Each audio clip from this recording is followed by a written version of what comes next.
Well, hello and welcome back.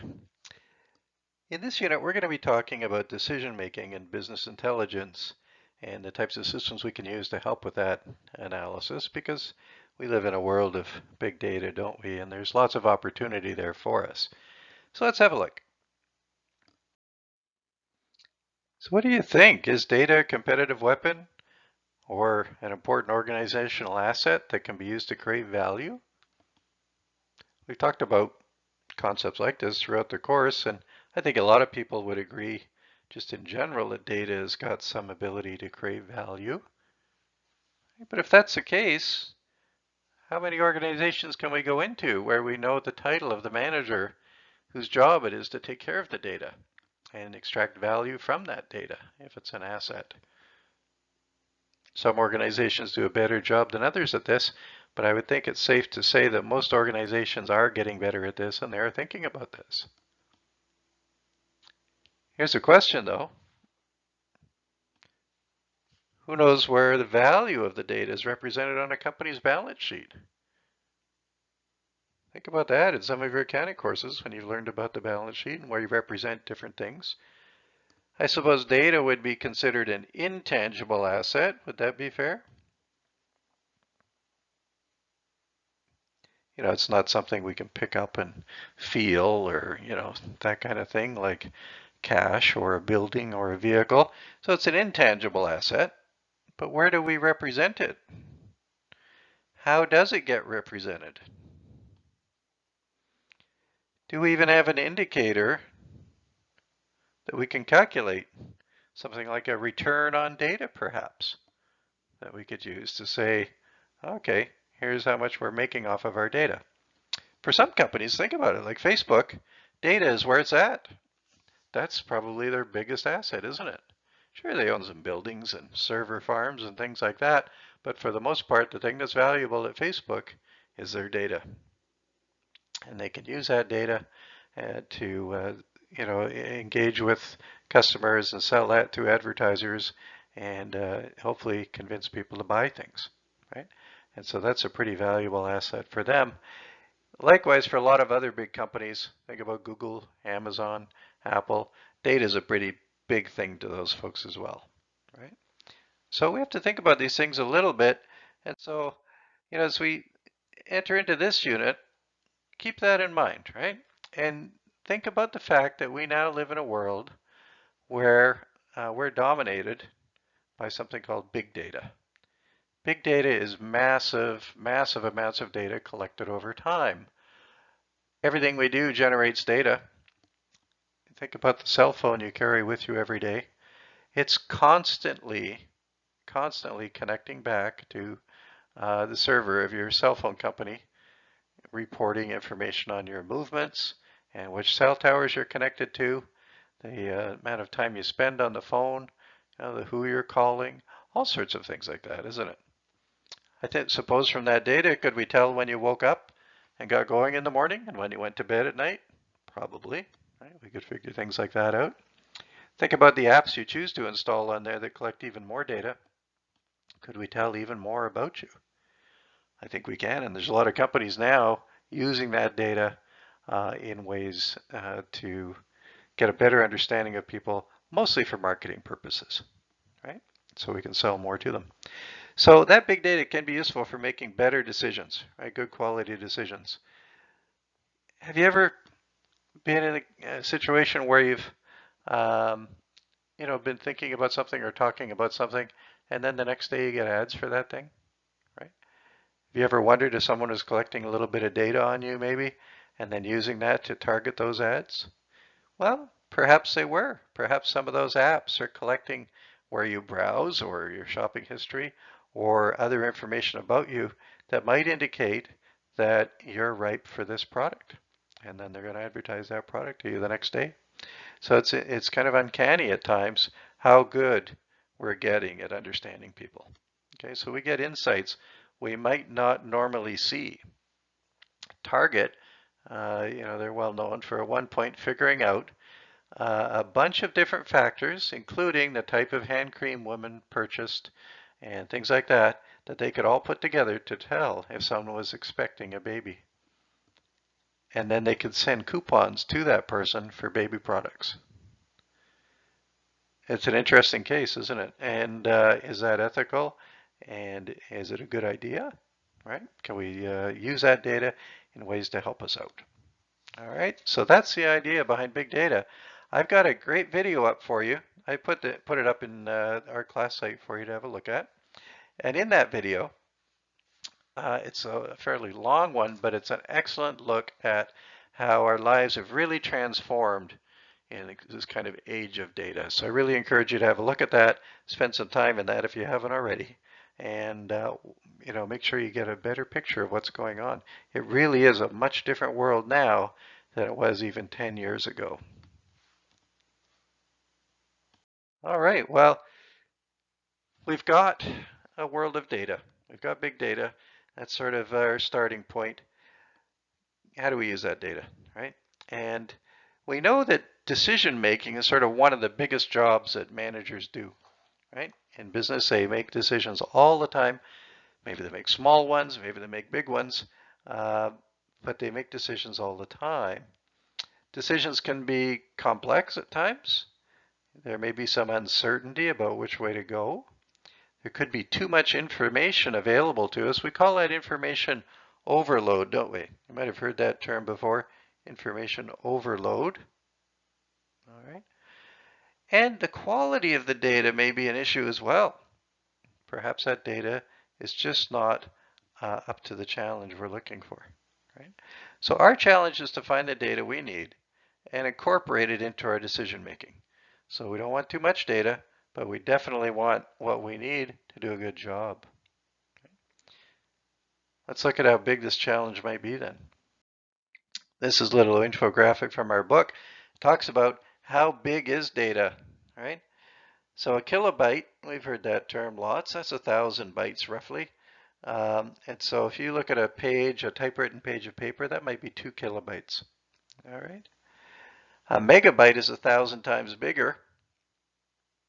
All right, that might be a small book that you'd like to read, a small novel, something like that. A gigabyte is 1,000 megabytes, so 1,000 kilobytes or a million kilobytes. If you took a truck and you filled the bed of the truck with paper with words on it, that would be a gigabyte. Right? 20 gigabytes would be most of Beethoven's work, right? That kind of thing. So that's the territory we're into there, and we often talk about gigabytes, don't we, with our storage space these days. But we've entered into a world where we also talk about terabytes. And in fact, your free Microsoft Office account comes with 1 terabyte of data. If we took 50,000 trees and cut them down and turned them into paper and printed words on them, that would be 1 terabyte of data. You get that for free with your Microsoft Office account. So they're giving you the equivalent of 50,000 trees worth of paper to each and every person in this class. All right. Can we go even bigger? Sure. If we move up to petabyte, that's 1,000 terabytes or a million gigabytes. Right? We're getting into huge amounts of data. If we look at all of the printed material in the world, that's only about 200 petabytes. Imagine going around the world and picking up all of the printed material everywhere. That would be about 200 of these petabytes. We can keep going though. We can do exabyte. That's 1,000 petabytes, or 1 with 18 zeros behind it. Right? 2 exabytes is the total volume of information generated worldwide just a few years ago, 1999. All right. 5 exabytes, all the words ever spoken by human beings in history. So every word spoken by every person who's ever lived, now and in the past, that would be 5 exabytes of data roughly. That's getting huge. Can we go even more? Sure. There's something called a zettabyte, right, or a zettabyte.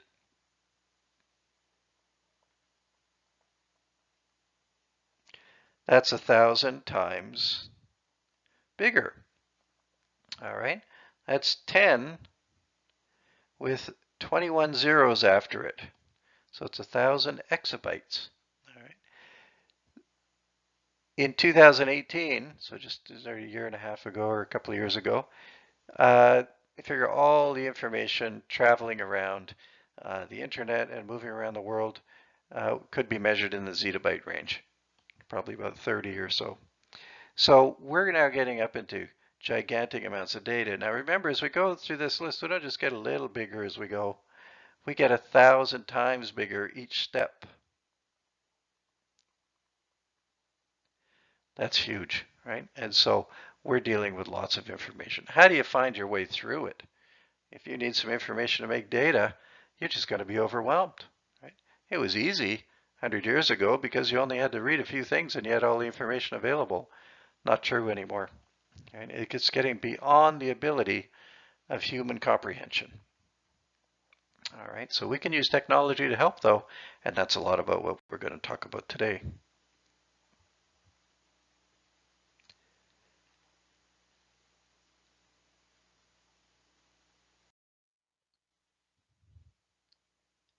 One of the issues we have to deal with is data quality, problems with operational data. Raw data is usually not very suitable for sophisticated reporting, right, or data mining, because there's issues with it. Maybe we have something called dirty data where the data quality is not very good. Could be values that are missing. Maybe the data is not consistent between data files. Like for example, my name is written differently in 2 different databases. Right? We talked about things like these before. The data may not be connected and integrated, so they may have 2 records on me, but they don't know that they're for the same person. Data could be too fine. They know too many details about me, or too coarse, where they just don't have enough detail to make a decision on. That's granularity. And then big data, too much data, data overload. So those are some of the problems we have to deal with. How do we fix it, right? How do we fix these issues? If challenge is accepted, well, certainly better collection techniques, and we talked about that back when we did our data module, how you could build a database so that you could help ensure that the data you're collecting is good quality data, right, and free from errors. We can also go back to data we have and embark upon data cleansing exercises where we go and try to clean up the data. Right? So maybe there's some things we can look through right away and say, oh, okay, let's fix those postal codes. We can check them for validity, and if they're wrong, we can replace them, right? That sort of thing. So that's data cleansing.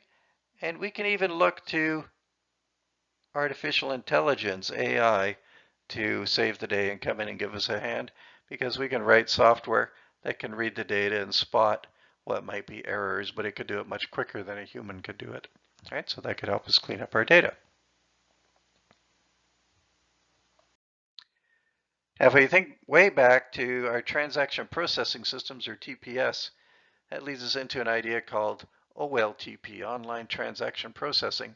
That's the ability to process transactions, right? So we use information systems to deal with that.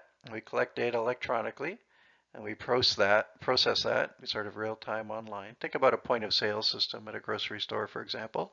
That's called online transaction processing. They help support decision making because they're giving us the raw materials that we need, right? The raw information that we need about the transactions. Typically, it's a real-time thing. So that's a good starting point, isn't it? That's a great thing. But then there's another related concept called OLAP, online analytic processing. That's where we take the data that we've now collected and make it useful for decision making. So it's that transition step. And we've talked about the difference between data and information, right? Okay, so this is where it happens. Maybe it's as simple as summing or counting or averaging, or doing some simple statistical analysis of the data. Maybe something more complex where we try to project and spot trends, right? Or come up with a hypothesis, and we use our data modeling techniques to see if that's true or not. So we can do something much more sophisticated. If you've taken statistics, you'll have had a chance to think about some of these things. The idea here is we want to create reports that give us the ability to drill down and get more detail. You remember pivot tables? A pivot table in Excel or Access is that kind of idea, a multi-dimensional report where we can kind of slice and dice any way we want. And if we're curious, maybe we can drill down and get more depth on one of our kind of aggregate bits of data. So if I give you the total sales for the Eastern division of a company, you could dive in there and break it down by store or by product and get more information to help you out. All right. So it's that kind of idea. By the way, if you haven't played with pivot tables in Excel much, I would recommend trying them out. They give you a good sense of sort of a basic way that we can start to analyze some of this data. So those are two key terms, right, that our textbook talks about in this chapter, OLTP and OLAP. And whenever I get something like that, I think it's sometimes handy to put a little compare and contrast on them, right? So which one focuses on data in versus data out? What do you think? See if you can answer this first question. Data in, is that transaction processing or analysis? Data coming out, which one is that? Well, if you think about it, OLTP is collecting the data is coming in there. OLAP, that's where we're taking the data out and doing something with it. Here's a couple terms that we've used in the past. We've talked about efficiency versus effectiveness. Efficiency is doing things quickly, right, and doing lots of them. Effectiveness is doing the right thing. So, which one goes where? Did you get that right? Transaction processing, we want to be efficient. We want to be able to scan lots of customers through at the store or enter lots of data into our database quickly and efficiently. But when we're doing an analysis, we want to be effective, right? We want to make sure we're doing something useful. Single transactions or summarized transactions? Well, OLTP, lots of single transactions over and over again. OLAP, we're summarizing things, aren't we? That's what we said, dealing with many different bits of data all at once. What about reliability versus quality?